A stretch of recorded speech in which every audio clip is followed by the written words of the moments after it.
Ini ada dua pertanyaan dari Mitra nih. Ya. Kok dua terus, nggak ada tiganya? Abang kalau tanya dua terus. Ya, silakan Bang Saiful. Bang Saiful ke Bang Darus? Iya, gimana Bang? Enggak, ini ada teman-teman banyak perkiraan katanya mungkin akhir tahun tadi setelah ada pemberitaan dari CO yang ada tulisan panjang katanya akan cepat-cepat dalam tahun ini atau pertengahan pertama itu di angka $100 itu kira-kira kapan prediksi itu? Saya nanya itu. Sebenarnya aja. Mau CEO Elon Musk, Trump pun nggak bisa prediksi kalau token sudah masuk market. Percayalah saya bilang. Mau CEO, mau Trump, presiden kripto, termasuk juga Elon Musk, prediksi Doge naik sampai $10 pun tidak bisa terrealisasi. Begitu juga token Pika yang maknya punya Elon Musk pun tidak bisa naik.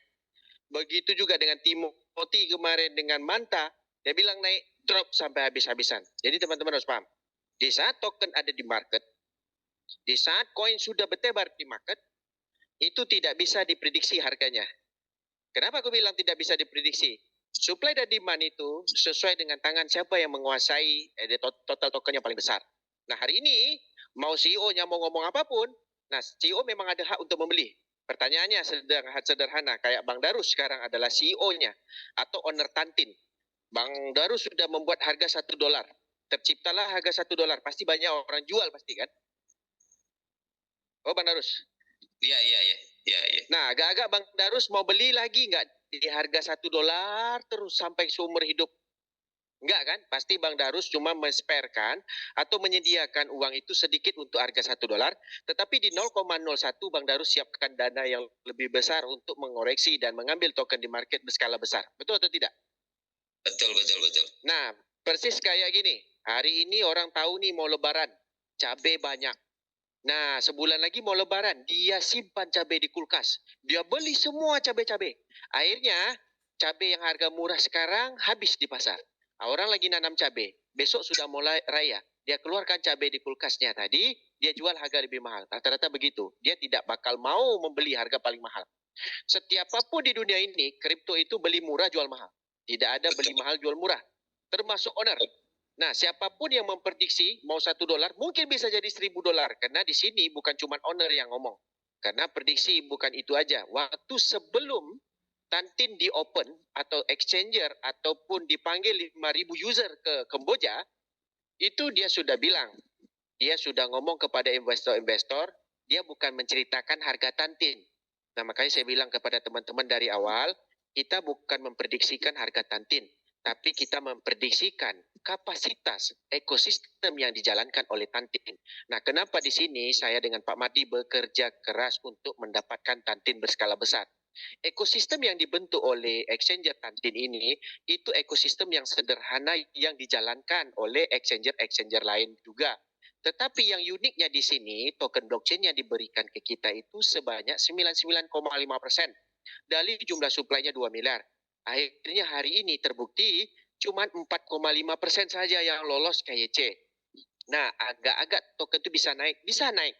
Tetapi dalam keadaan kenaikan yang terjadi, ujung-ujungnya yang punya token hari ini adalah orang bermentaliti yang rendah yang tidak paham teknologi. Itu rata-ratanya 9,50%, 95% lah. Nah, kenapa? Karena yang orang yang ada di mentalitinya sekarang adalah jual. Akhirnya dia menunggu di bawah. Jadi terakhirnya ujung tahun ini, kalau ekosistem dan startupnya muncul, itu bukan cuma $100, bisa jadi $1.000, bisa jadi $2.000, tergantung. Nah, hari ini pemahaman kripto, teman-teman dengar baik-baik. Tidak ada orang yang kaya raya trading kripto. Tidak ada orang kaya raya dengan cuman hari ini future trading, no. Tapi orang kaya raya dari awal sampai akhir, itu dia menyimpan dan men-hold kriptonya di wallet sampai titik tetisan darah terakhir, dan dia sesuai menggunakan, dan ini dia rasa nih harga ini dah sesuai untuk dijual, dia jual. Tetapi setelah dia jual, harga naik lagi. Nah, itu yang terjadi sekarang karena tidak ada prediksi tentang harga. Begitu Bang Darus. Oke? Betul. Hendrik, satu lagi Mas Hendrik. Ayo, apa tuh? Teman-teman berarti ini untuk TTX Exchanger sama ya kayak Indodax, Binance itu untuk nanti withdrawnya langsung ke rekening ya? Enggak. Withdrawnya harus pakai USDT dulu, ataupun kalau nanti dia kan akan berubah terus. Ada namanya P2P trading. Nah, mungkin nanti kita bisa masukkan rekening bank. Ada orang mau beli, nanti dia beli, nanti langsung uang itu masuk rekening bank dan tokennya otomatis diberikan oleh exchanger itu kepada yang beli. Nilainya apa? Itu yang dia dapat. Kayak Binance, ada P2P trading. Oh, saya kira, karena kan gini Mas Hendik, saya pengguna Indodax, jadi tahunya jual, withdraw langsung masuk rekening. Ya, kalau Indodax, karena dia memang banyak rupiahnya, karena kan dia local exchanger. Di sini ada namanya local exchanger dan global exchanger. Nah, itu ada dua perbedaan. Sekarang exchanger yang kita pakai adalah exchanger global, itu adanya di Tantin. Kalau WD uang Kamboja ada, berarti uang Kambojanya mau letakkan di bank apa? Emang Abang Darus ada daftar bank Kamboja? Gak ada. Siap, berarti ke USDT dulu ya? Betul Bang Darus, betul sekali. Kalau nanti dari USDT itu langsung kita jual USDT-nya atau misalkan dari USDT Dua dong. Transfer dulu USDT-nya ke Indodax, kan di situ ada menu transfer, jaringan pun sudah terpisah. Ada jaringan di P20, jaringan IRC20, TRC20, terserah. Paham. Terima kasih. Nah, kalau lebih aman lagi Bang Darus, ya udah nanti di saat ada namanya event ke Kamboja kita dapat peluang, Bang Darus tokennya banyak, ya stay aja di Kamboja cari bini baru, WD pakai rekening bini, langsung local exchanger. Oke? Ya, terima kasih Mas Hendik, terima kasih. Sama-sama. Oke. Sama ini satu Bang, terkait wallet. Itu wallet itu nanti wajibkah atau bisa tidak? Nah, Abang kan sering nanya. Harusnya Abang lebih cerdas dari orang yang nggak nanya. Ini dalam grup nih banyak yang nggak nanya. Cuma nengok aja. Nggak tahu lepas tuh chestnya keluar. Apapun kita nggak tahu. Jadi begini Bang. Abang ada baca nggak yang di bahagian view detail. Di saat dia tulis itu recommend wallet, apps wallet. Di saat kita klik semua coming soon. Di poin nomor 3. Dia ada tulis. Di situ otomatis akan masuk token kita di dalam wallet spot. Nah hari ini teman-teman katanya, aku sudah ada wallet nggak sih? Coba buka dulu. Di saat teman-teman klik CTC dan klik transfer atau withdraw, itu dia ada muncul sudah address walletnya. Dan Tantin sudah aktif wallet blockchain-nya. Nah buat apa abang mau keluarkan, sedangkan abang kan mau cairkan kan? Iya Bang. Oh Bang yakin? Nah, jadi kenapa abang tanyakan wallet? Nah, di poin nomor 3 sudah tulis. Otomatis akan masuk ke dalam spot wallet. Nah, pertanyaan kenapa abang mau unduh wallet sedangkan abang mau fulus? Oh, berarti tidak wajib gitu Bang ya? Nah, wajib tidak wajib teman-teman bebas mau unduh. Tapi di officialnya. Sekarang kan masih coming soon. Dia dah jelas ditulis itu. Saya nanti akan bisa diunduh ya. Saya nanti akan bisa diunduh. Tanya lagi di grup. Pak, wajib nggak Pak? Wajib nggak Pak? Aduh, Mak. Tolonglah tanya sesuatu yang baru, teman-teman. Itu sepertinya Pak Hendrik, wallet Web3 itu ya? Bukan Web3, Bang. Jadi begini. Nah, teman-teman paham. Di dalam wallet kripto itu banyak jenis wallet.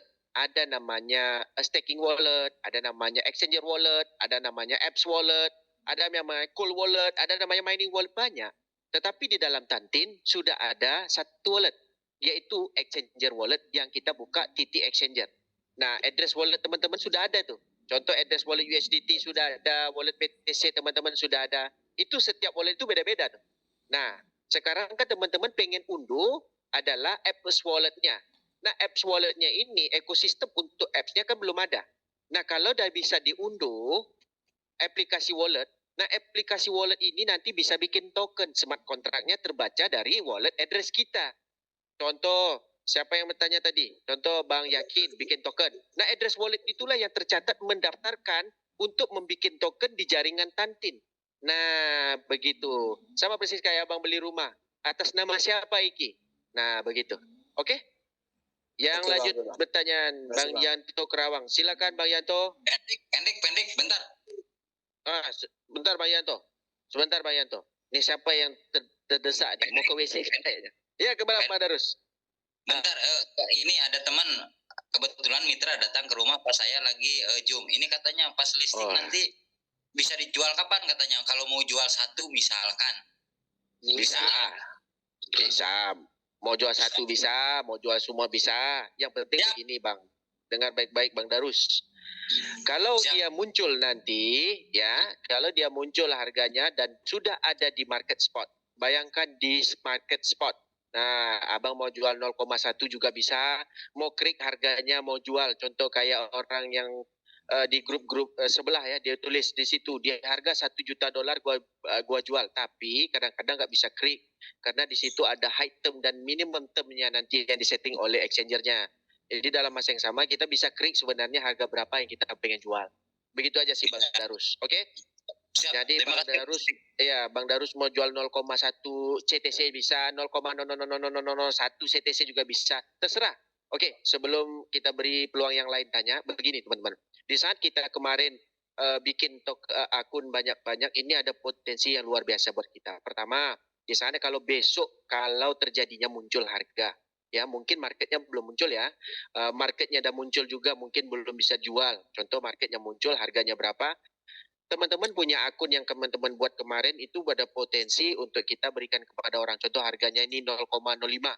Berarti 100 token itu $50. Contoh. Nah kita bisa bilang, bro, gua jual deh sama lu. Sekarang tokennya $50 loh bro. Nah lu gua jual deh sama lu 50.000 lah sekotak rokok. Kan bisa juga. Nah itu potensi luar biasa buat kita kemarin kalau kita buat banyak-banyak. Nah begitu juga kita memberikan peluang yang sederhana. Di saat kita klik token sebanyak mungkin, kita membuat jalur langit. Dan ada bertanya juga nih, Bang, OTP jalur langit itu apa? Nah kita mau jawab susah. Nah tanya kepada upline harusnya. Jadi teman-teman gunakan, masih ada 7 hari nih. Kita masih ada sisa 7 hari token itu dengan KYC dan carilah orang-orang yang belum menggunakan Tantin untuk meng-KYC-kan dan mendapat token Tantin. Oke, kita lanjut kepada Bang Yanto. Silakan Bang Yanto. Oke, selamat pagi. Selamat malam teman-teman semua. Ya, saya mendengar ini luar biasa antusiasnya menjelang pencairan. Jadi setelah saya cek juga ternyata Suaranya agak jauh bang. transfer Iya Bang Yanto, suaranya agak jauh. Bang, kalau ngomongnya jangan sambil tidur bang, nggak kedengaran Mas Hendrik. Dia bukan sampai tidur Bang Yanto punya mic tuh mungkin. Mic-nya Bang Yanto agak kejauhan. Coba dekat sikit Bang. Kebalik kali mic-nya. Handsfree tadi. Sudah clear. Oke, lanjut Bang Yanto. Oke, sorry. Tadi pakai handset. Nah, jadi saya sudah cek itu transfer antar internal wallet itu sudah muncul ketika versi 105 kalau nggak salah. Jadi itu transfer tanpa biaya. Kalau transfer Tantin saya lihat itu dengan alamat walletnya dengan kode OX ya. Kalau nggak salah OX itu kayak BNB Smart Chain ya. Betul. Itu Ya kan kemungkinan konsepnya biaya IBM kan kemarin kan? ya kemungkinan biaya transfernya murah teman-teman. Jadi kalau punya koin kita punya ngikutin alurnya blockchainnya Binance, kemungkinan nanti biaya transfernya juga kecil. Dan tadi ada tonton video ya, ada yang transfer tes beli USDT dari Indodax, siapa punya itu tadi lupa. Itu sampainya hitungan detik. Ya kita patut bangga ya, kita sudah ada di dalam blockchain Tantin ini. Kemungkinan kalau menurut saya ini kecepatannya juga nggak kalah dengan yang sudah ada. Bukan begitu Pak Hendrik ya? Kecepatannya lebih dari dia bilang gini, konsep EVM dia persis kayak Ethereum dan BIP20. Kecepatannya kecepatan Solana, gas fee-nya lebih murah. 3 detik per transaksi. 3 detik, 1, 2, 3 sampai. Ya, itu menjadi apa ya? Menjadi tolak ukur bahwa ini akan diminati, dicari karena biayanya murah. Terus Mas Yanto, yang penting akhir tahun kita $100 Mas Yanto panen udah. Saya kan baru pulang dari Thailand Bang Yanto. Jadi di sini ada project yang direkomendasikan oleh projectnya kripto dengan konsep Web3 dengan hampir mirip dengan staking biasa. Dia mau bikin tokennya itu di jaringan Tantin malah. Dan akan melistingkan token itu di Tantin Exchanger. Bayangkan. Luar belum biasa. listing lagi, belum bisa. Nah, Hmm. aku bilang, weh, kok Tantin ya? Dia bilang, karena Tantin sekarang lagi viral di China, dia bilang. Hmm. Ya, kalau saya sih bilang bersyukur ya teman-teman. Jangan lihat Kambojanya, karena ownernya kan orang Chinese. Jadi orang Cina ini memang dia pengen ekspansi di dunia blockchain mungkin. Kalau di Cina sendiri, kalau boleh teman-teman tahu, itu dikuasai sama negara. Nggak boleh orang muncul melebihi daripada negara. Makanya dia muncul di negara lain, kalau menurut saya ya. Begini Bang Apalagi, Yanto, ini bukan bagus menurut Bang Yanto, benar. Coba kita lihat dari aspek belakangnya. Kalau dia daftar di negara kita, rata-rata yang token yang berdaftar di negara kita, contoh kayak beberapa token lah yang saya kenal, rata-rata harga Hancur. tokennya hancur. Tetapi hari ini di Kamboja, orang buka kasino, termasuk orang Indonesia punya kasino besar-besar, termasuk online kasino, itu tentang financial withdrawal, tentang keuangan di dalam Kamboja, itu bebas malah. Jadi kenapa Cina ini memilih Kamboja? Karena di sini untuk financial itu aman dan bebas. Keselamatan security dari segi keuangan, dari perbankan, itu aman sekali. Makanya dia pilih Kamboja. Itu. Nah, teman-teman ini kan mendengar berita tentang Kamboja yang negatifnya doang, bukan hal yang positifnya. Nah, satu lagi menurut saya ini juga sesuatu yang amazing. Kenapa dia pakai servernya di Singapura?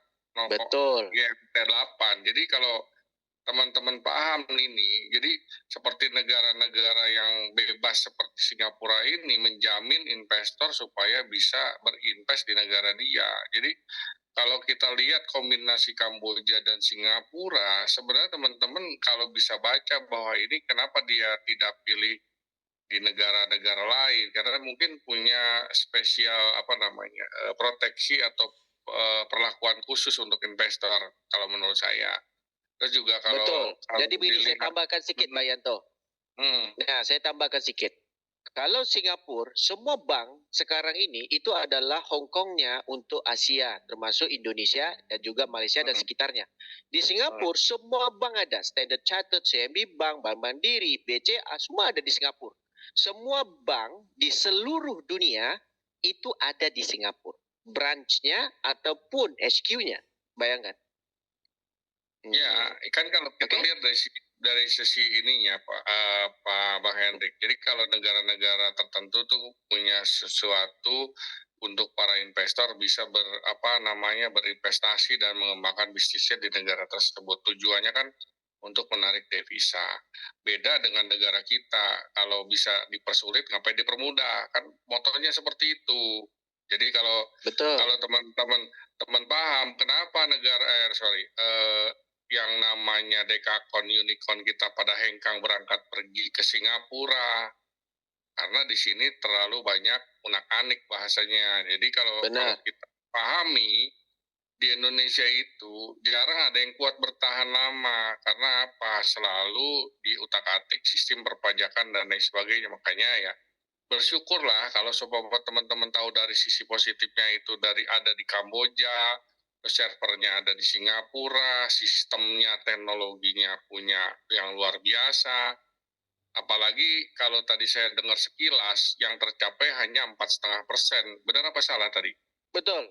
Dari 10 juta baru lolos 450.000. Nah, teman-teman harusnya paham kalau seumpama yang tercapainya 10% aja kenaikan rasionalnya harusnya di angka $10.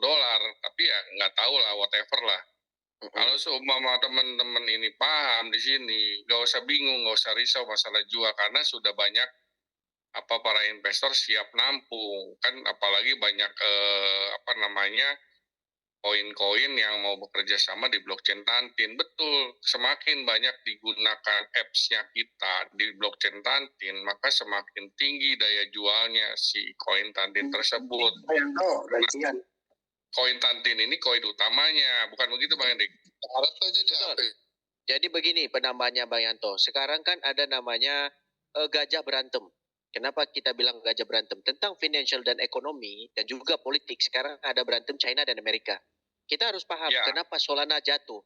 Karena banyak investor China itu menarik aset meme tokennya atau tidak mau berinvestasi dengan Solana, itu lari. Jadi kalau mereka ada namanya exchanger sendiri berdiri di kaki sendiri yang namanya China, apa salahnya dia membesarkan Dan dia muncul nih sebagai owner untuk kepercayaan orang sebagai investor menabung uang ke dalam exchangernya. Itu akan terjadi punya. Nah inilah yang dia mengambil momentum yang ada.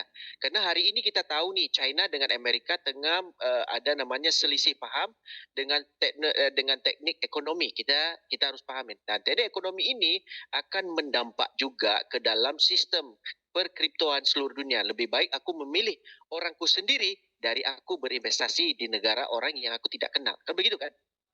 Tuh, setuju. Ya makanya kalau kita lihat pemilihan Kamboja dan server Singapura itu adalah sesuatu yang amazing. Kenapa dia nggak di Dubai? Kenapa dia nggak di Taiwan? Kan sebenarnya kan ada perhitungan politik, ada perhitungan perkembangan sistem yang luar biasa di negara Kamboja mungkin, di Singapura juga. Kalau saya sih ngelihatnya dari penampilan seorang owner yang istilahnya sudah mau muncul aja sudah bagus, apalagi dia punya roadmap yang sangat luar biasa, didukung lagi bukti dengan diundangnya berapa ribu orang datang ke sana, itu kan udah membuktikan benar-benar owner ini pengen sesuatu bisnisnya long term.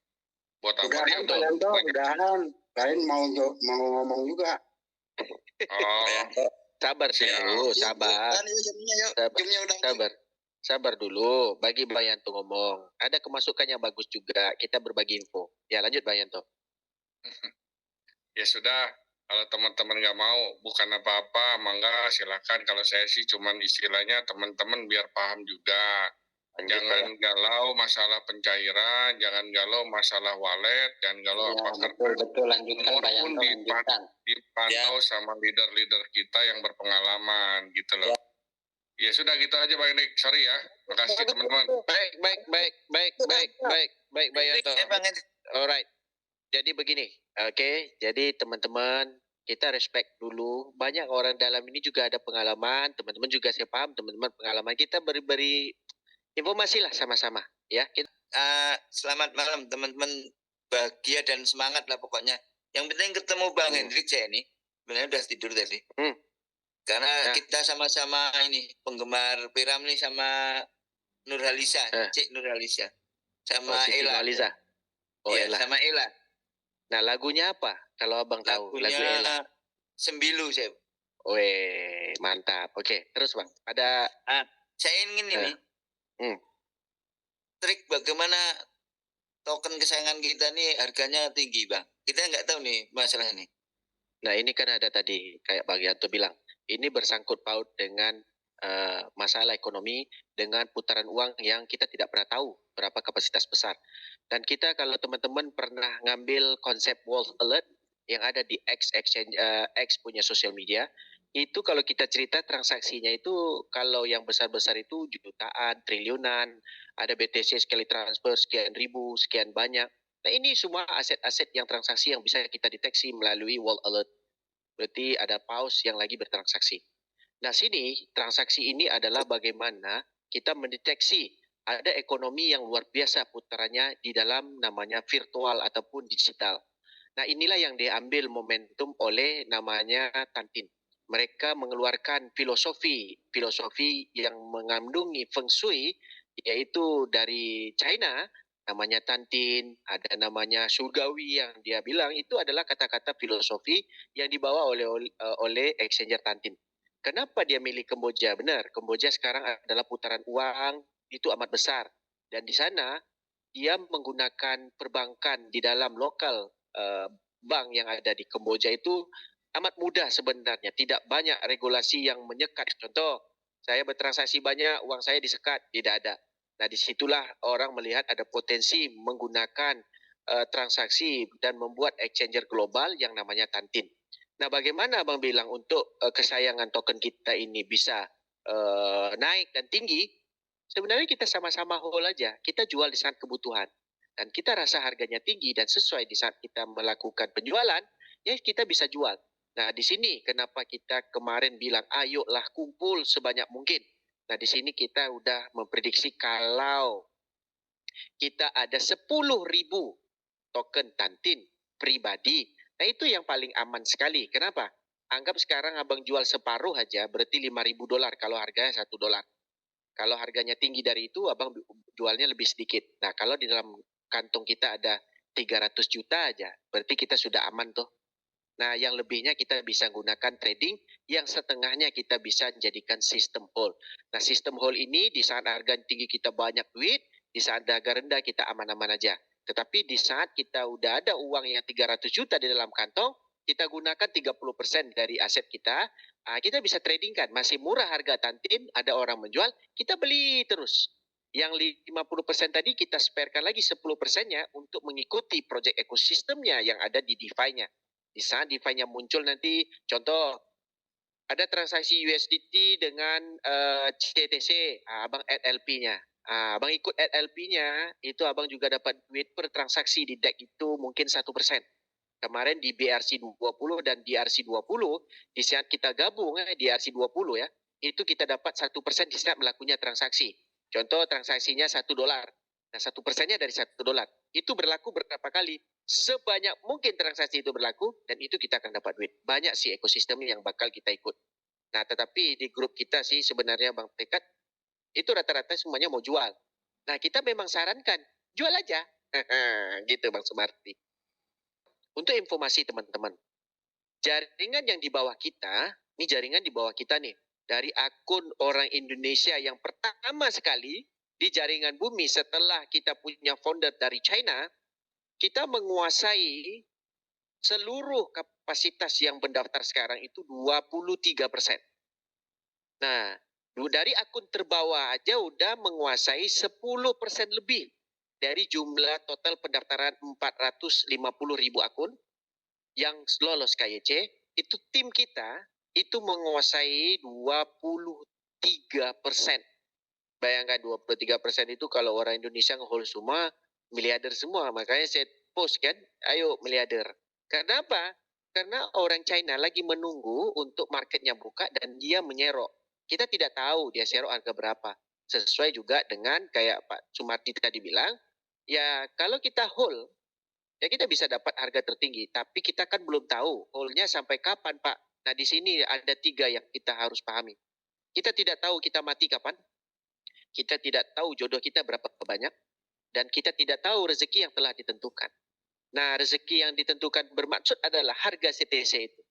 Nah, kalau harga CTC itu sesuai di saat kita hold dan kita diamkan, dan kita tidak butuh duit karena kita memang ada kerja dan ada pendapatan dari yang lain, nah kita mungkin tidak butuh untuk menjual harga $1.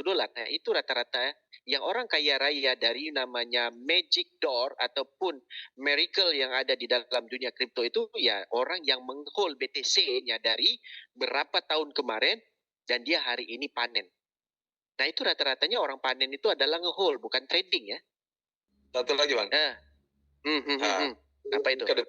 Peluang ke depan yang paling bagus nih di Tantin ini apa Bang? Yang paling enak, paling bagus? Sebenarnya kalau kita banyak duit, paling bagus pun di mana exchanger itu bagus. Nah, kenapa? Karena kan kita mau cari duit nih. Cari duit yang banyak itu, semakin banyak CTC yang kita banyak, semakin besarlah potensi kita mendapat USDT yang banyak. Kan begitu Bang? Nah, semakin banyak USDT yang Abang dapat, semakin banyaklah portfolio token yang Abang akan ambil. Contoh BTC jatuh setengah harga, Abang bisa beli nggak BTC? Bisa. Doge jatuh nih, beli Doge. Wah, BNB jatuh parah nih, beli BNB. Nah, portfolio token itu tidak bisa dikacamatakan ke satu. Jadi di sini kenapa Tantin juga membuat market TRX, buat market BNB, buat market Doge. Nah, ini semuanya market volume besar punya di antara top 1 sampai 10. Nah, yang tidak mungkin kalah dan tidak mungkin mati kayak Shiba, PP, Wave, Peanut dan segala macam. Nah, ada juga project-project kripto yang sudah redam, kayak ada projectnya juga redam, tetapi masih ada volume dan trust dari labs-nya karena dia punya blockchain sendiri. Nah, ada juga kita ini untuk memprediksi nih harganya tidak bisa. Tapi kalau abang mau, ya kita kan udah bilang dari awal, semakin banyak CTC yang kita punya, semakin banyaklah potensi yang kita bisa nge-hold. Jadi kuantitasnya itu banyak kita nge-hold. Nah, yang lain kita bisa gunakan untuk trading, untuk beli cari uang rokok per hari. Dan ada juga kita sudah WD untuk simpan di dalam dompet. Contoh, abang punya 100.000 CTC. Kan udah bilang dari awal, Nah kalau abang WD 20.000 aja, berarti anggap dapat 20.000 dolar. Itu sekitar 400 jutaan. Dan di dalam tangan abang dapat uang cuma-cuma segitu. Agak-agaknya abang trading itu dalam keadaan senyum dan tidur senyum ataupun muram, bang.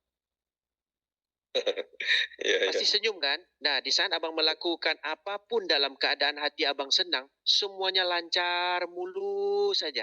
Jadi cewek-cewek yang tepi-tepi abang lalu pun dia pun senyum kan? Wih, ini banyak duit ini. Begitu sih sebenarnya bang. Auranya. Rata-rata kalau kita trading dalam keadaan kusut, uang 100 dolar kejar 100 juta nggak akan dapat punya. Makanya banyak yang MC. Kenapa? Kekejarannya itu tidak sesuai dengan kapasitas yang dia punya. Oke bang? Jadi gini bang, saya ingin bertanya gitu bang. Saya inginnya koin CTC bakal di hold untuk jangka panjang bang. Jadi apakah koin CTC ya, semuanya orang yang ingin kayak gitu. Tapi ya keinginan abang tuh nggak mungkin tercapai. Semuanya mau WD. Oh iya. Gimana? Pertanyaan saya kan bang, apakah koin CTC ini fundamentalnya bagus dan apakah bisa bertahan untuk 10 tahun ke depan gitu bang? Abang datarnya dari minggu keberapa? Bulan 4 kemarin bang. Udah nah, ngikut. Dari ngikut kan kita udah ngomongin. Nah, jadi begini, untuk singkatan. Oke, pertanyaan juga pertanyaan bagus. Fundamentalnya begini. Anggap abang sekarang adalah orang yang di antara 1 ke 1000 yang mendaftar Binance yang pertama. Agak-agak abang untung nggak hari ini?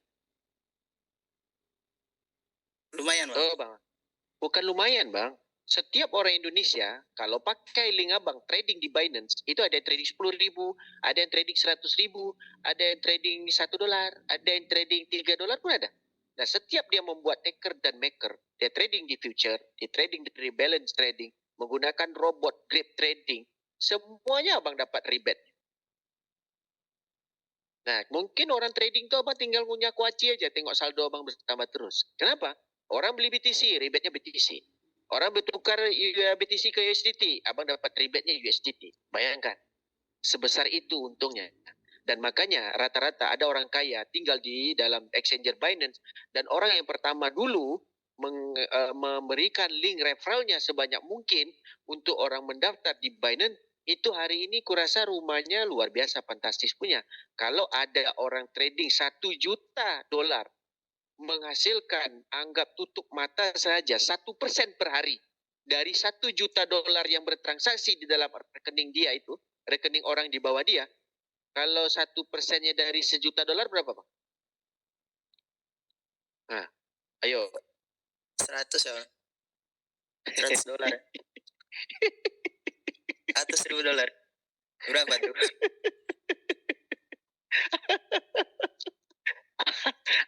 Anggaplah 100.000 lah ya. Begitu.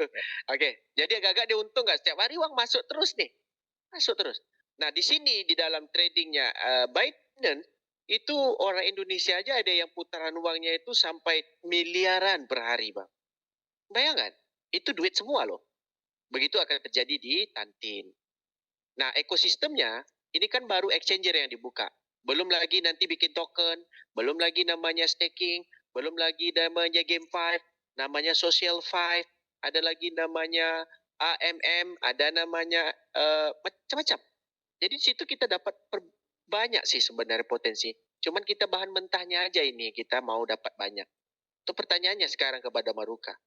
Berapa sih bahan mentah CTC abang yang ada? Nggak banyak bang. Iya. Nah yang nggak banyak itu lah masalahnya. Kita dah buat potensi yang besar malah. Kenapa lah nggak banyak? Oke. Ada lagi pertanyaan? Oke, kita lanjut kepada Tri Bali. Nah, izin ngomong. Kira-kira menurut abang besar nggak nanti kalau di race yang pertama kali Tantin nih bang? Betul bang. Apa tuh? Ulang balik? Ulang lagi? Nah, tadi kan abang bilang punya segitu jumlah sekian juta gitu loh. Kira-kira nanti yang sampai abang itu listingnya benar segitu atau ada lebih rendah lagi gitu bang? Tantinnya. Jadi kenapa kita bilang 1 dolar?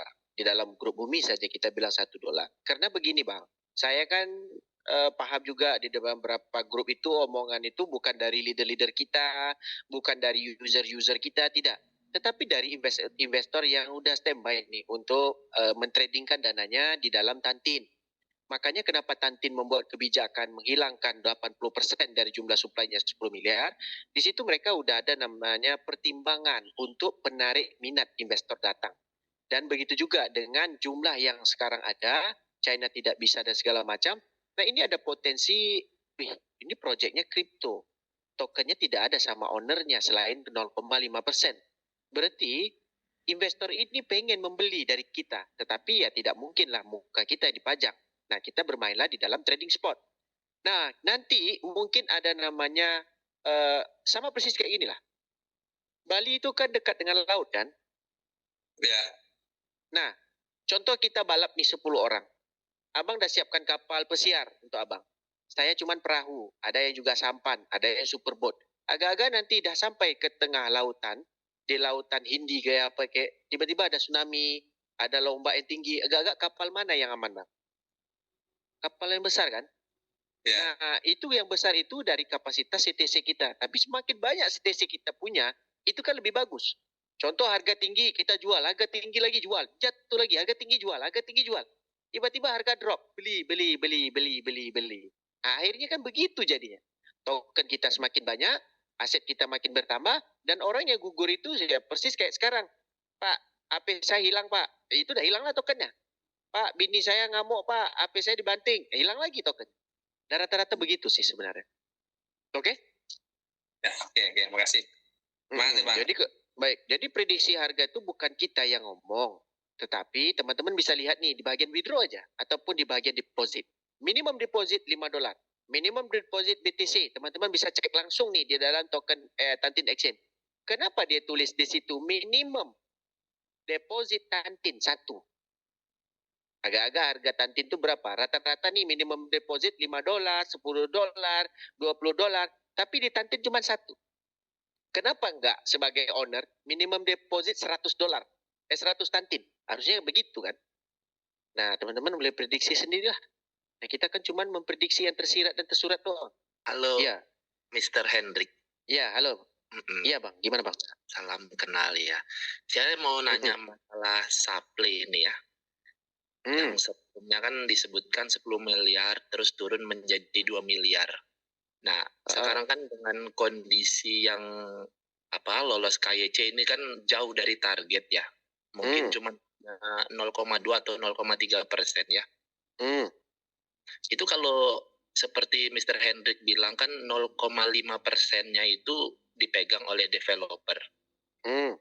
Kalau saya perhatikan ini kan proyek ini tuh luar biasa ya. Kenapa? Karena developer aja megangnya sedikit ya. Rata-rata kan developer kan hampir separuh atau seperempat lah ya. Mau saya tanyakan ini nanti kalau yang KYC sudah habis nih tanggal 15, apabila yang lolos verifikasi ini anggaplah rentangnya antara 500.000 sampai dengan 1 juta, otomatis kan koin yang terelik itu kan sedikit ya. Nah, apakah tetap nanti developer memegang 0,5% dari 2 miliar atau ada pembaruan 0,5% dari yang sudah terverifikasi? Nah, ini tanya bagus. Jadi begini, dia tetap megang dari 2 miliarnya 0,5%. Itu kesepakatan. Karena dia akan memberikan 10 juta yang terawal untuk token-token yang jumlahnya 2 miliar. Benar? Iya, benar. Nah, kan anggap sekarang 5% aja yang lolos, 500.000 nih. Nah, anggaplah sejuta lah. Nggak mungkin sampai sejuta lah, ada berapa hari sih. Anggap 5% lah yang lolos. Selebihnya token itu kan masih ada sekitar 94,5% tuh. Benar kan? Betul. Nih, ada 2 kecenderungan yang bakal berlaku. Nah, kita belum tahu dan belum tahu pastinya. Karena kebijakan ini kan diambil untuk menarik investor masuk. Benar kan? Iya, pertama, mungkin dibedakan sebelum market muncul. Ataupun digunakan token itu disimpan ke satu node kunci di dalam blockchain-nya, itu bisa dibuat oleh developernya. Dia pakai smart contract kunci, dikunci di dalam sistem blockchain. Siapa yang stakingkan tokennya dapat tokennya. Nah, jadi berarti kita sebagai pemegang rata-rata dari sekitar 5% yang sekarang yang approve, itu kita ada 2 potensi. Kalau dibakar harganya juga bagus. karena supply-nya kecil. Kalau di staking pun kita akan dapat lagi tokennya yang banyak. Benar kan? Betul. Nah, jadi kemungkinan ada dua. Kalau kemungkinan ini terjadi, karena developer tidak bisa menjual token yang 0,5%, dasar dengan perjanjian yang dia terbuat, dia akan mengunci token yang 0,5% itu selama 10 tahun. Jadi dalam masa yang sama, di sini kita ada jumlah token kalau terlolos semuanya 5% ini, masih sisa token itu sebanyak 94,5%.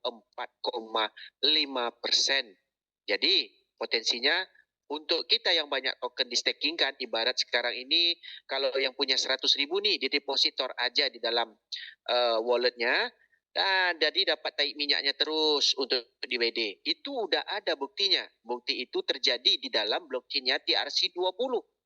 TRC20 di saat harga token TRC20 murah, banyak yang beli token itu dengan berskala besar. Ada yang beli 1.000, ada yang beli 2.000, ada yang beli 10.000, ada yang beli 100.000 sesuai kemampuannya. Dan token yang dia dapat di harga murah, dia stakingkan aja. Dan itu penghasilannya per namanya annual profit per year. Tetapi annual profit per year itu dapatnya per detik malah. Bagaimana hitungannya? Bukan per tahun, anggarannya per tahun. Contoh, anggaran abang per tahun dapat 100%. Tetapi dapatnya per detik. Bagaimana hitungan per detik? Itu transaksinya kan ada. Itu ya? Kayak tokenomic coin meme gitu ya, Mr. Hendrik ya. Kalau kita main bukan, di BSC. Bukan coin meme. Enggak, maksudnya bukan kayak token gitu meme. Ya, kan? Per transaksi iya, kita tokenomic, dapat. Betul sekali. Nah, di sini ya enaknya pula, setiap transaksi dari keuntungan gas fee itu 80% akan di buyback ke market. 80%. Nah, 80% dari keuntungan. Contoh begini, anggap 10 juta Gojek, berjalanlah dari 10 juta Gojek dari Indonesia ini, penduduknya kan 300 juta, 10 juta Gojek, Gojek, Mokar, GoFood, untuk per Gojek 2.000. Dapat per 1 detik itu kan sekitar, kalau bergerak 10 juta Gojek itu anggap 1 menit lah, itu menghasilkan 20 miliar. Nah, 20 miliar tadi, 80%-nya dibelikan ke market lagi.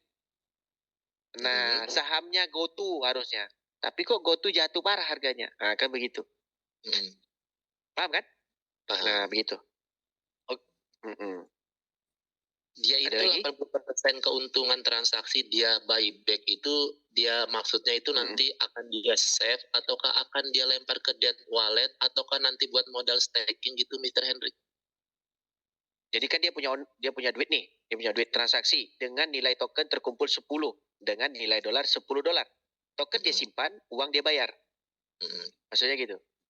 Jadi bukan beban kan. Jadi contoh abang dapat 10 token nih dari transaksi gas fee. Nilainya ini kan 10 dolar nih. Nah, 10 dolar di harga pasar itu. Jadi 80%-nya dari nilai dolar itu dia buyback ke market. Jadi dia nyimpan token terus dari sistem gas fee itu, simpan token pasti. Nah, token itu adalah nanti kemungkinan, ini kemungkinan semua. Setiap blockchain itu bertransaksi pasti ada rewardnya. Ada block reward. Kita nggak tahu block reward itu dihasilkan dari teknik apa. Karena ini bukan mining punya. Jadi konsepnya EVM, kecepatannya Solana, dan juga transaksinya itu murah gas fee-nya. Dan itu berarti konsepnya adalah POS, Proof Community of Stake. Jadi kalau ada sistem staking, dapatlah profit dari transaksi yang namanya volume daripada gas fee tadi. Begitu, Bang. Baik. Makin ramai berarti stakingnya makin banyak dapatnya gitu kan ya, simpelnya ya. Nah, enggak, semakin ramai stakingnya, semakin turun APY-nya. Enggak, maksudnya ini yang transaksi tradernya itu. Ya, semakin banyak transaksinya, semakin banyak untungnya. Jadi kan terbaliknya kayak Bitcoin lah. Dulu Bitcoin harga murah, block rewardnya banyak, sampai bisa beli 10.000 BTC untuk 1 pizza, 2 pizza. Contoh. Tetapi semakin kecil block rewardnya, tapi nilainya semakin besar. Paham Mas? Jadi terbaliknya. Begitu juga akan berlaku dengan CTC. Semakin besar dan kecepatan transaksi yang banyak, semakin banyak permintaan CTC, semakin banyak holder, dan terpaksalah harga dinaikkan. Supaya apa? Supaya retail ini menjual. Paham kan? Paham. Baik. Alright. Satu lagi, Mr. Hendrik. Tadi kan betul. disebutkan Iya, silakan, 0,5% itu dari 2 miliar. Berarti kan kurang lebih kan 10 juta token akan dipegang developer dan dikunci selama 10 tahun ya. Betul. Betul ya. Nah itu kan kalau di-compare dengan realisasi token yang lolos itu kan berarti developer memegang bukan 0,5% lagi. Tapi jauh melebihi berapa puluh persen kalau dengan comparean realnya ya. Seperti itu. Iya, betul. Betul kan seperti itu ya? Betul, betul.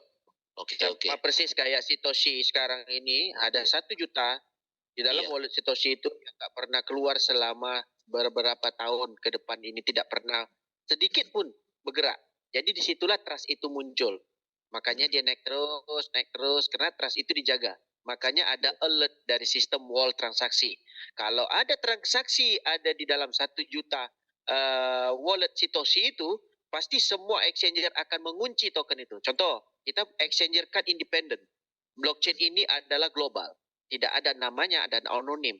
Nah, bila ada muncul saja alert dan transaksi ini, Satoshi keluarkan tokennya 1 juta loh. Nah, pasti dikunci oleh exchanger-exchanger ini. Di saat dia masuk, dia tidak bisa bertransaksi dan data pribadinya tahu. Makanya hari ini, Satoshi tidak bisa mengeluarkan tokennya. Kenapa? Akan terdetek datanya. Siapa orangnya, penggunanya. Kenapa? Karena kan setiap exchanger menjual token itu punya data sendiri-sendiri. Contoh saya daftar ke Binance, pakai KTP, pakai paspor, ataupun pakai SIM. Begitu juga abang.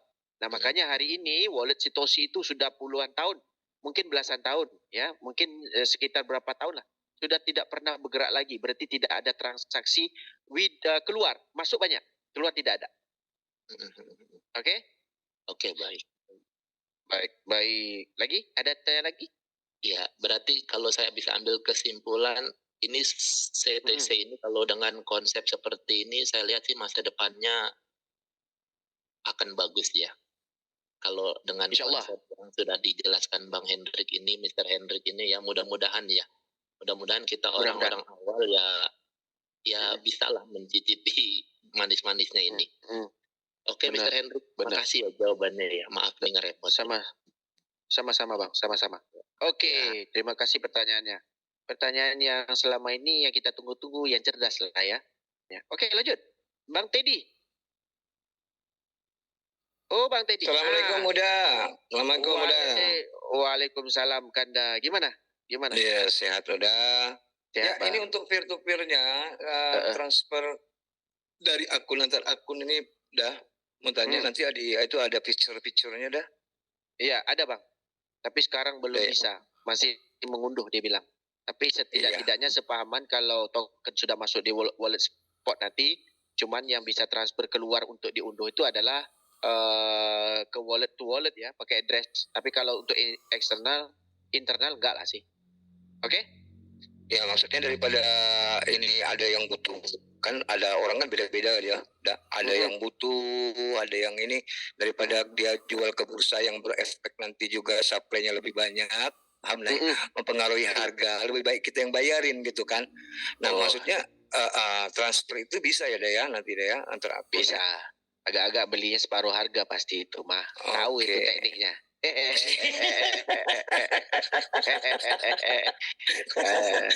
Business of business dah. Iya benar, bisnis. Oke dah, itu memang harus buat bisnis. Itu aja. Oke dah, terima kasih dah. Terima kasih banyak dah. Salam sehat. Sama-sama. Assalamualaikum. Jadi begini Bang. Ya. Spot wallet itu adalah wallet exchanger. Yang abang mau unduh ini adalah aplikasi wallet. Dia ada 2. Ya. Jadi Tantin ini ada 2 exchanger nanti. Satu namanya DeFi. Itu adalah Decentralized Finance. Satu lagi adalah CEX, Centralized Finance. Centralized Finance yang sekarang kita jalankan, yaitu TT Exchanger. DeFi adalah Decentralized Finance yang gabungan dengan AI. Yang kemarin ada orang tanya, Bang gabungan AI Web3 gimana? Karena di situ abang jual dan beli secara otomatis di dalam dompet. Nah gitu. Jadi dia ada 2 exchanger nanti. Tapi kapan exchangernya DeFi muncul, kita kan akan ikuti terus. Dia akan munculin semua, kita tahu. Nanti kalau dia kasih tahu semua, pasti banyak pertanyaan yang saya susah juga mau jawab ke teman-teman. Karena pemahaman kita rata-rata kan baru cuma tahu airdrop tok. Ya kan? Nah, Iya, spot wallet itu sekarang abang buka TTX Exchanger itu ada di wallet dan tulisannya spot. Nah, itulah spot wallet. Spot wallet ya. Berarti Ya. nanti masuknya di spot wallet itu koin kita ya. Betul sekali. Dari spot wallet itu kalau seandainya mau diperdagangkan atau mau dicairkan, berarti itu dimasukin ke USDT dulu. Oh enggak, dia langsung masuk ke dalam namanya spot market. Nah, abang klik spot market, nanti ada CTC, pairnya kita belum tahu seutuhnya. Mau USDT ataupun USDY. Oke? Oke. Berarti di aset ya, itu ya? Betul. Di aset itu aset abang total. Yang spot itu ya mungkin abang yang nggak ada saldonya. Yang ada saldonya aja yang muncul. Nah, gitu maksudnya. Abang bisa setting itu semua. Oke? Coba saya cek dah. Ya, oke. Nanti kalau saya belum tahu, saya kontak-kontak dah, Bang. Ya. Baik. Terima kasih, Bang. Oke, Bang. Sama-sama. Di sini kan dia bilang, di tanggal 19 Mei, kita akan buat opening di Kamboja untuk market TTX. Nah, agak-agak listingnya di antara 19 dan 8 ini. Nah, listingnya juga itu bukan langsung bisa jual. Dia sudah listing. Sekarang udah terlisting nih, CTC sudah muncul. Udah listing dong. Tetapi belum on the market. Nah, di saat on the market buka, kan orang semua belum KYC, diberi peluang tanggal 15 secara normal ya. Nah, berarti belum ada pasar yang terbuka.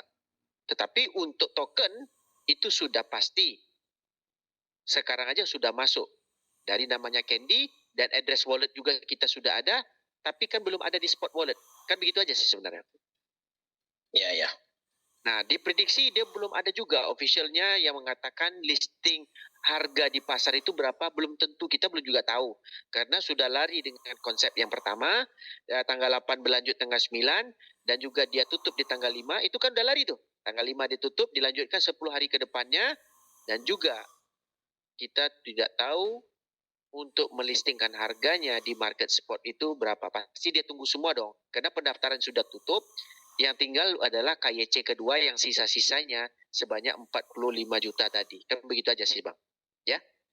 Iya, jadi bisa dipastikan kita mengambil kesimpulan kalau jadi tanggal 8 kemungkinan maksimalnya tanggal 19 atau tanggal 20 seperti itu. Nah, jadi ada permasalahannya. Sekarang permasalahan ini kita bincang nih, teman-teman semua dengar. Jangan prediksi, kita prediksi dan kita bincang ini sesuai dengan apa yang dilakukan oleh TTX. Ya. Pertama, yang sekarang ini kan cuman 5% belum sampai untuk orang mengoleksi token CTC dari 10 juta user. Betul? 400-an. 400 ya, 400 ribuan itu berarti 4, sekian persen. Benar kan? Ya. Mau diapakan sisa ini? Ada orang bilang mau burn kan. Rugi dong. Karena jumlah supply-nya sedikit. Karena ini adalah blockchain nih. Bahan utama bakarnya nggak mungkin dikurangin. Sama persis kayak sekarang ini. Abang adalah penguasa dunia ini. Contoh ini anggap fiksi. Minyaknya abang kurangin. Agak mobilnya boleh jalan pakai apa kalau minyak nggak cukup?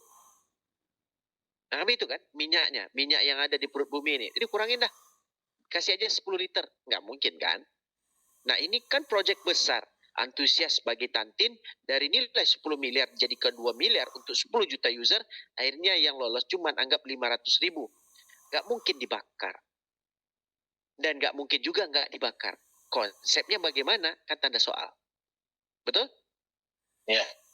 Nah, jadi kita lihat aja lah kepastiannya dengan announcement-nya. Ini kan tanggal 8 besok nih. Kita tunggulah announcement-nya.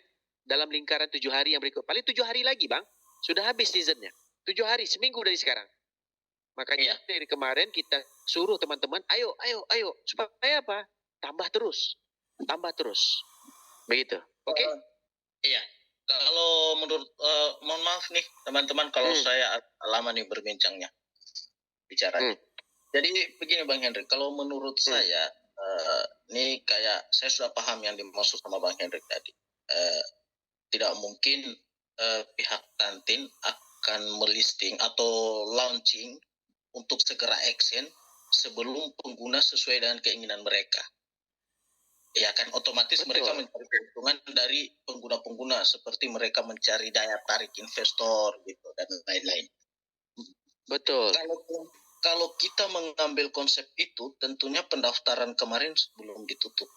Saya melihat bahwa mungkin pihak owner Tantin ini memiliki konsep lain yang mungkin kita tidak bisa duga, karena mereka tidak neko-neko. Kalau mereka bilang tutup, ya langsung ditutup kemarin itu. Bahkan saya melihat informasi kemarin itu diperpanjangnya KYC itu karena ada permintaan dari beberapa wilayah yang memohon untuk bisa ditambah proses KYC-nya, waktunya ditambah untuk proses KYC keduanya, dan pendaftarannya memang sudah ditutup. Jadi menurut saya, tapi nggak tahu juga sih, yang lebih tahu kan mereka. Jadi dengan jawabannya Bang Hendrik tadi atas apa yang saya tanyakan tadi sudah memuaskan buat saya. Terima kasih. Sama-sama. Ini ada satu nih. Nih Bang. Kenapa China itu dipersulit? Kemungkinan dia tahu nih negara Indonesia kan ada 300 juta. Semua ada prediksi. Mereka juga sebagai developer sama persis kayak abang lagi buka McDonald. Abang sudah tahu nih lingkaran ini siapa aja yang akan beli, lewat mobil berapa, motor berapa, mobil apa aja yang lewat, lingkungan mobil apa yang lewat, dan gaji purata dari lingkungan itu juga udah tahu. Nah dia tahu 70% ini adalah pendaftaran dari sekitar 45 juta ataupun 46 juta ada dari China. Benar? Ya, kemungkinan dia nggak mau China itu memiliki token skala banyak. Dia tahu dia akan nge-hold. Jadi China dipersulit. Dan orang-orang kita dipersulit juga. Kan kita banyak kendala nih. Supaya apa? Mungkin targetnya cuma 500.000 dan di saat orang pengen memiliki token ini akan beli ke market. Dia tahu yang mana investor, negara mana yang punya duit, negara mana yang tidak punya duit. Dia tahu Bang. Semua orang punya data semua. Lagi-lagi data sekarang simple aja untuk dicek melalui Google dan juga analitik dari sistem-sistem trading dan segala macam. Benar atau tidak? Iya, benar. Nah, China rata-rata, aduh aku nggak bisa daftar nih. Ya udahlah, aku standby duit lah $100. Kalau 45 juta, 10 juta saja yang deposit $1, berarti dia punya 10 juta dolar. Tantin punya 10 juta dolar yang berkumpul di dalam sistem. Anggap $1 aja lah. $1, semua orang Cina deposit dari lingkungan 45 juta user tadi, 10 jutanya adalah orang Cina ataupun 1 juta lah. Deposit $1. Berarti Tantin memiliki 1 juta dolar. Betul atau tidak? Benar. Nah, akhirnya China membeli, bukan meng-hold. Nah, tidak mungkin. Kenapa? Dia bisa buka pakai namanya Explorer apa gitu. Bisa buka. Dia bisa buka melalui VPN dan segala macam. Ini ada trik bisnis. Kita belum tahu bagaimana konsep trik bisnisnya. Betul kan? Benar. Nah, jadi hari ini aja Cina susah payah loh untuk mendaftar. Macam-macam teknis dia pakai tidak bisa lolos. Tidak mustahil. Nah, kenapa? Karena ada banyak IP address yang mereka jalankan. Di sini ada lingkungan hampir puluhan IP address. Jadi IP address itu bisa terdetek. Bukanya dari negara mana. Termasuk dari negara kita. Itu terdetek, bukanya dari Indonesia, bukanya dari Malaysia, bukanya dari Singapura, terdetek semua. Nah itu bisa menjadi patokan untuk menyusahkan, difficult untuk pendaftaran dan juga KYC. Itu sederhana kok, saya developer, saya paham. Jadi saya tahu nih, orang yang menjual dan orang yang membeli dan investor, di saat orang mendaftar kita sudah tahu. Dari lingkungan mana, begitu juga dengan namanya bubble. Kita tahu nih deposit Bitcoin kemana aja, Bitcoin banyak di mining di negara mana, itu terdetek semua sekarang. Begitu juga dengan pendaftaran yang sederhana begini. Betul atau tidak? Agak-agaknya naik harga atau tidak? Naik Bang. Investor pertama yang diundang itu semuanya China. China yang bukan the kere-kere punya. Yang punya aset-aset di dalam kriptonya itu rata-rata ya di luar nalar lah begitu. Ya. Oke? Iya, siap. Paham, Mr. Henry. Terima kasih. Baik, sama-sama. Cuman dulu kan saya pernah dengar Bang, foundernya Tantin itu kan nyiapin dana 100 T lah kalau nggak salah ya. Kecil 100 T, paling awal. Ya 100 T dengan supply dulu tuh 10 M. 10 miliar. Ya 10 miliar. Nah sekarang kan cuma 2 miliar kan. Dengan dana segitu mungkin dia bisa lebih mempertahankan harga mungkin menurut saya Bang. Iya benar. Modalnya gede, supply-nya makin nyusut. Ya tahanannya lebih kuat, mungkin bisa 2-3 hari seminggu mungkin bisa sampai 50 Bang, 10-50 bisa tercapai itu Bang. Ya, kalau dihitung memang bisa, makanya bisa sampai $10. Ada yang bilang sampai $100 malah. Untuk kalau yang waktu sekarang ini harganya itu bisa sampai segitu. Tapi kalau saya sebagai developer, nah ini kan cuma trik. 70% China itu nggak bisa masuk lah.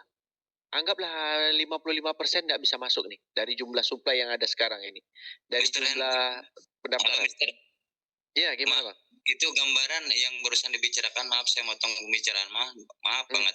Itu gambaran $10 sampai mungkin $100 itu waktu kapan ya kira-kira? Mungkin akhir tahun kan? Nggak sampai akhir tahun. Dia kan bilang di situ ada Mei, ada bulan 6, ada bulan 7, dan ada juga sampai September. Dia ngomong sampai September aja kan? Oh gila. Yeah. Oh iya, siap. Cuman saya berharap ketika listing itu jangan sampai $10 Bang. Oh nggak mungkin. Listing nggak mungkin. Tapi kalau mungkin ya nggak apa-apa. WD dulu. Jangan Bang. Bukannya ada 8 ya Mas? Sekarang? Nah kalau $10 kan makanya kapasitas koin itulah yang menentukan. Kalau kita punya banyak, jadi kita ada standby untuk nge-hold. Ya lebihnya kita daman nih, duit dalam kantong. Kan begitu. Kalau cuma ada 1.000 itu yang penting Bang, mau jual atau tidak, dilema. Saya aja ini Bang udah deposit ya, persiapan kali aja harga di bawah, saya mau ikut nyerok juga sedikit ya, meskipun sama. sedikit. Aku juga ada deposit, tapi nggak banyak, ya sedikit. Karena Ya, token kita banyak. Betul Bang. Ini mungkin berarti koin yang beredar paling 1 miliar ada nggak? Agak kurang ya? Semuanya Bang yang beredar, karena dia akan masukkan langsung ke wallet exchanger, ke spot wallet. Berarti semua token itu udah beredar. Bayangkan. Nanti Abang bisa lihat Bang di apa kalau di BNB kan BSC scan. Nah di sini juga ada, nanti Abang bisa lihat scan Tantin kalau nggak salah. Iya. Tantin scan ya. Bisa lihat jadi siapa yang pemegang token terbanyak apa segala macam, lalu lintasnya kelihatan Bang. Memang ya, itu makanya kita cerita sama teman-teman yang hari cerita WD harga 0,01. Aku pun ketawa aja lah, ya udahlah. Orang mau gimana? Walletnya diinstal, pada ada tulis nomor 3 tuh. Wallet kita langsung ada di spot wallet tokennya. Jadi ya kita nggak bisa jelasin sih secara detail pun, orang punya prediksi, kita punya prediksi sendiri, kita nggak bisa sampaikan semuanya. Karena kalau nggak sesuai nanti kita pun nggak enak kan. Orang tuh ngomong sampai $100 loh satu token $100. Tapi kita nggak tahu prediksinya itu dalam anggaran berapa bulan. Nah, gitu, berapa bulan. Karena proyeknya belum semua terjadi. Kalau proyeknya semua terjadi. Nah, kemarin kan aku baru pulang, baru sampai kemarin malam, kita dari Thailand. Nah, semua tim China itu semua proyek dari Tiongkok. Dia bilang, kita mau buat token di jaringan Tantin. Dan proyek ini tokennya Tantin. Apps itu Tantin, Web3 Tantin. Aku bilang, kenapa harus pakai Tantin? Nah, mereka ini yang bagusnya, mereka ini menyokong, mengambil baik tindakan yang baru namanya. Oh ya udahlah, orang gua punya kok, kita sokong, kan masalah. Begitu loh. Kita kan komunitas yang terbesar Bang ya. Nah, nanti kalau kita bikin project seperti ya token-token, mungkin aksesnya lebih mudah Bang ya. Bisa bikin token mah konsepnya hampir mirip, codingnya juga pakai Unix. Mas Hendrik, maaf sebentar. Mas Hendrik orang Malaysia. Orang Malaysia bukan Mas Hendrik? Saya orang Padang Bang. Oh, saya kira orang Malaysia. Enggak, kalau ini kalau nyampe $100 saya datangin ke Padang bawa gula merah Mas Hendrik. Oh, Abang belum dengar lagi orang Pangkal Pinang ngomong. Persis kayak Om Layu. Oh gitu Kak. Siap. Lanjut Bang, lanjut. Jadi kan rata-rata sih, wah gila sih. Kalau kulihat ini kayak impian orang-orang P-Network ya. Ini cita-cita P-Network harganya segini kan gak sesuai dengan seimbang dengan jumlah supply dengan konsepnya. Tapi kalau ini pun harganya bisa sampai $2,7 itu P-Network. Ini kalau Tantin ini jumlah supply-nya makin dikurangkan, user yang berdaftarnya cuma segitu, yang lolos investornya sudah ada, ownernya juga berani keluar duit. Ya, ini yang buktinya yang betul-betul ya. Tidak usahlah, $1 aja udah cukup lah. Betul, $1 aja sudah cukup Bang, jangan terlalu besar di awal. Soalnya takut tetangga saya juga kemarin dapat gusuran tanah, dapat berapa miliar, meninggal Bang, kaget dapat uang banyak. Saya takut. Saya takut mana koin saya banyak, ntar saya kayak mendadak gimana? Nah, prasenya itu disimpan dulu, dipasang di hard disk. Prasenya ya udah nanti kalau aku mati lu buka yang ini. Jadi alurnya di teks dulu. Aku semuanya gitu. Jadi kalau Jangan ada saldo, gitu bang, sama aja ngedoain bang gitu. enggak, kalau kita mati bang nggak bisa loh. Aset itu juga mati loh. Makanya kripto itu boleh dikatakan. Karena ada istri muda. Ah, iya, bukan istri muda lah, bagi anak lah. Istri itu boleh kawin lagi, anak susah kita bilangnya. Nih salah nih. Kita pilih leadnya salah nih. Pilih apanya salah nih. Kenapa tuh? Bahas istri muda mulu. Wah, istri itu bagus bang. Istri itu mendatangkan rezeki malah. Benar, doanya tuh mustajab loh. Nah kalau istri, kadang-kadang kan kalau duit banyak orang nggak istri dibuat simpanan. Mana mustajab? Bocor semua isi rezekinya. Dia nggak mau nikah, tapi dia mau enak-enak aja. Ya bisa lah. Nah kalau istri kan beda bang. Nah dinikahi kan. Oke, kita lanjut kepada Bang Heri Suswanto. Setelah itu ada satu pertanyaan lagi, nanti kita akan tutup Zoom. Ya lanjut bang. Apa bang? Oke bang, saya mau tanya nih bang. Itu kan spot wallet ada di spot ya berarti ya? Betul. Saya spot wallet itu. Saya klik spot, keluarnya kok BTC, USDT itu market ya berarti ya? Nah itu tokennya masih nol. Abang tinggal milih token apa. Jadi kalau abang tutup yang bagian nol, saldo balance nol, dia akan hilang. Dia akan muncul yang punya saldo. Tetapi di situ ada CTC. Punya saya nggak ada ya bang ya, spot. Oh, nol USDT total aset ya bang ya? Iya, total aset. Jadi nanti di situ masuknya. Kita tunggu aja, ya. Pasti masuk. Oke? Di total aset berarti ya itu ya bang ya? Betul. Betul. Ya kemarin saya juga bikin itu email, cuman keburu cuman 11 email, tapi baru bisa dicairkan 6 nih yang email itu. Lumayan ya, lah, alhamdulillah. Ratusan tetangga. Iya, saya mintain foto KTP-nya, udah, KYC, setelah itu ntar gua bagiin duit deh, saya bilang gitu, buat beli lombok. Iya, betul bang, betul. Iya gitu, lumayan gitu. Benar. Ya, itu bang, ya, di spot ya berarti ya bang ya, ini ya. Iya di spot, benar. Bukan deposit ya, bukan deposit ya. Deposit itu wallet di spot juga, dia antara dua wallet deposit withdraw yang muncul di atas itu di bawahnya ada saldo nanti.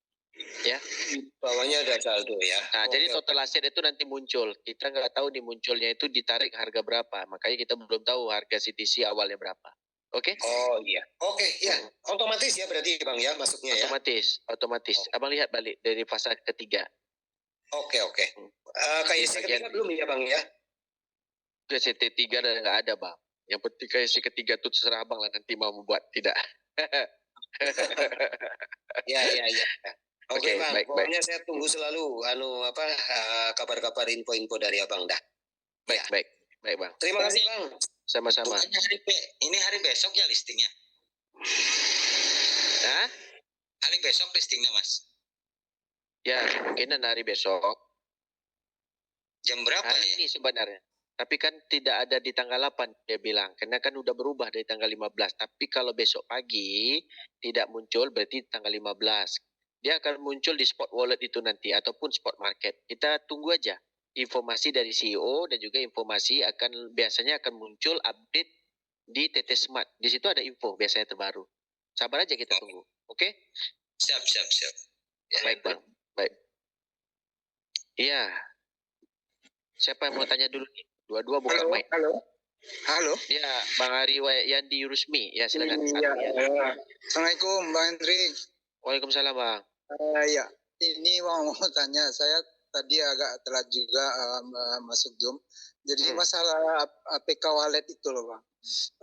Itu kan saya dapat dari teman saya tadi pagi dikirim. Cuma saya udah wanti-wanti ke teman itu jangan di sembarangan unduh dulu lah, sembarangan download sebelum ada perintah dari Bang Hendrik atau Pak Mardi, saya bilang. Tapi udah terlanjur nih Bang, gimana gitu kan. Ya gimana ya gitu kan. Nanti coba saya tanya Zoom dulu gitu. Terus waktu itu saya juga nggak sengaja ketekan gitu loh Bang, APK wallet tuh. cuman baru sebentar gitu, baru berapa persen, 2%, 3%. Terus saya lalu ingat, wah ini bahaya ini gitu kan. Saya udah membaca sebelumnya postingan dari Bu Eli segala macam, jangan sekali unduh. Terus akhirnya saya cancel gitu, aman itu Bang. Saya cancel, jadi saya keluarin gitu. Tidak Iya, jadi nggak saya apa-apa. aman Nggak ya Bang. apa-apa. Aman lah. Oh, Tapi iya. keamanan Berarti kita nggak tahu karena sistem kan. Berarti nggak jadi tertanam itu Bang. Maksudnya baru sedikit, langsung saya keluarin gitu loh Bang Henry. Nggak apa-apa ya? Nah, nggak apa-apa lah. Oh, yang teman itu dia kan tokennya cuma 100. Jadi meskipun udah ada APK walletnya itu nanti kesedot nggak anonya itu Bang yang 100 tuh? Belum tahu ya? Jadi kita nggak tahu developernya itu nyedotnya gimana konsepnya. Tapi dia nggak bisa langsung nyedot dari exchanger itu nggak mungkin bisa. Cuman di saat transaksi nanti kita nggak tahu. Contoh, di saat abang keluar rumah, ya dia langsung datang kayak gitu contohnya. Bertukar deh. Oh, jadi diambilnya kita gitu ya? Ya, tapi kita nggak tahu konsep malware-nya itu gimana dia letak phishing-nya. Oh, begitu. Jadi agak-agak amannya gimana itu Bang teman saya itu? Untuk jualnya nanti? Kalau jual dan beli itu pasti aman. Yang nggak aman itu di saat mengeluarkan. Jadi selagi abang ada di dalam lingkungan, di dalam wallet dan dalam segala macam, itu tetap aman. Dia nggak bisa langsung ambil ke dalam sistem. Yang nggak amannya, di saat dia itu sekarang ini mengeluarkan, dia bisa tukar ini, tiba-tiba ditukar address itu secara otomatis. Tapi kita nggak tahu lah konsepnya gimana. Tapi ya teman-teman sudah download, ya itu memang data dari Siko sendiri sih. Susah kita mau ngomong. Iya, iya. Tapi kalau umpamanya dia cuman transfer per tuh Bang, itu termasuk mengeluarkan juga. Misalnya dia nggak pingin jual sendiri, dia pingin titip ke saya gitu misalkan kan. Itu sama aja itu kita nggak tahu. Pokoknya kita nggak tahu tekniknya gimana diletak malware-nya itu. Oh gitu. Iya Bang. Itu satu. Yang kedua Bang tanya ini. Ini setiap member yang udah sukses kayak C2 itu, nanti pastikan walletnya ada dompetnya sendiri ya Bang ya? Untuk dikasih dompet wallet sendiri ya? Ada dompetnya dalam titik action itu, sudah dompet sebenarnya. Itu adalah dompet exchanger itu. Oh itu udah otomatis. Terus saya kan ada. Oh ya. Saya ada 3 ini di HP saya, membantu teman benar-benar dia nggak ada HP, memang dia lagi butuh. Bisa ya. Jadi bisa. Ibaratnya keluar masuk. Jadi 3 wallet itu kalau dia pingin saya ngambilin berarti ditransfer ke akun saya dulu gitu. Nanti nggak usah, transfer aja ke akun dia sendiri, dia punya sendiri. Tapi kalau abang mau satukan ya satukan ke wallet abang aja. Caranya tukannya gimana tuh Bang? Mohon maaf. Nanti kalau udah stepnya, kalau udah tokennya muncul nanti kita akan kasih videonya. Kalau sekarang susah kalau kita ilustrasinya karena abang juga belum paham dan kita memberitahu dengan abang yang nggak paham lebih nggak paham nanti abang. Iya. Ya. Jadi bisa ya dalam satu HP itu 3 wallet itu aman tuh ya, bisa diatur ya. Aman.